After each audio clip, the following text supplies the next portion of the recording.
Then I saw a new heaven and a new earth. The former heaven and the former earth had passed away, and the sea was no more. I also saw the holy city, a new Jerusalem, coming down out of heaven from God, prepared as a bride adorned for her husband. I heard a loud voice from the throne saying, "Behold, God's dwelling is with the human race. He will dwell with them, and they will be his people, and God himself will always be with them as their God. He will wipe every tear from their eyes, and there shall be no more death or mourning, wailing or pain, for the old order has passed away." The one who sat on the throne said, "Behold, I make all things new." Revelations chapter 21, verses 1 through 5. Hopefully you've seen the 2-minute video I've shared with you as a link through YouTube of the Passion of the Christ. In that 2-minute scene, Jesus is carrying his cross, and Mary is trying to follow him. She sees him cross where she can meet him, and she has a flashback to him falling as a child. When I first saw that in the movie, when it first came out, that was my breaking point. That's when I lost it, broke down into tears. It still pulls at my heartstrings to this day. She runs to pick up the baby Jesus, just as she runs to pick up Christ who has fallen carrying his cross. "I am here," Mary tells him. She tells us the same right now. But what is striking about that 2-minute clip is how Jim Caviezel, playing the person of Jesus Christ, looks at his mother and says, "Behold, I make all things new." A quote from Revelations 21:5. He lifts up the cross with intention and purpose and pushes forward. He has to get to Golgotha. He knows there's no other way around the suffering, but he also knows with equal certainty what lays on the other side, his resurrection. He had told the apostles about it many times in the Gospels, and they could not understand.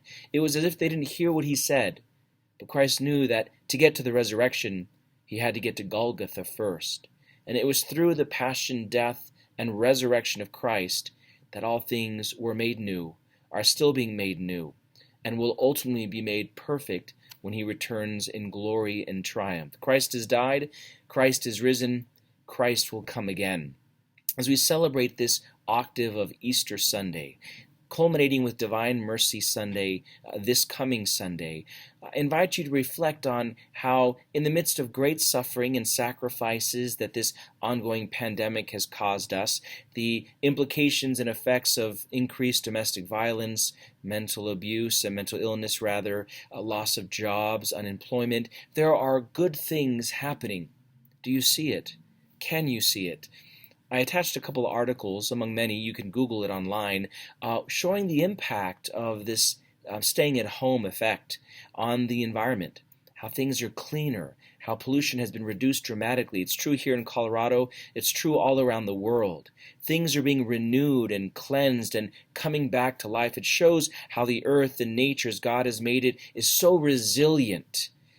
Maybe nature is spurring us on to be resilient in the face of an undetermined amount of time of continued sacrifice and struggles with this pandemic. As I was walking out of the garage the other day, parking my car at the rectory of the house, I noticed this tulip growing in the midst of rocks. I thought it was fake. How could it be real? There's not an inch of dirt anywhere to be seen. I went up to it and touched it and felt it, and realized that this random red tulip was growing in the midst of rocks.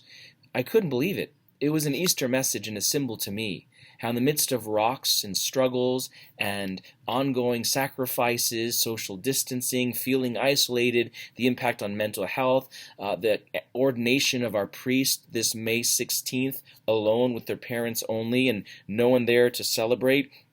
In the midst of all these sacrifices and sufferings, there's this tulip, a sign of life and beauty, growing, pushing through the rocks.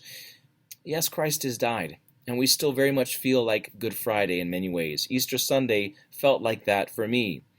But in the midst of it, there's that tulip, the sign of life, new growth, of hope. Behold, I make all things new. In spite of all the rocks and lack of dirt, that tulip found a way to grow and to blossom and be beautiful in the midst of a barren wasteland that surrounded it. Where's your tulip?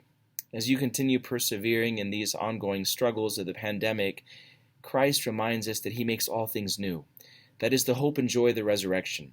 For John, the beloved apostle and author of the gospel by his name, the glory of God is revealed in Christ crucified, because on the other side of the cross is the resurrection. Jesus knew it. It seems like that tulip knew it. Do you? Happy Easter.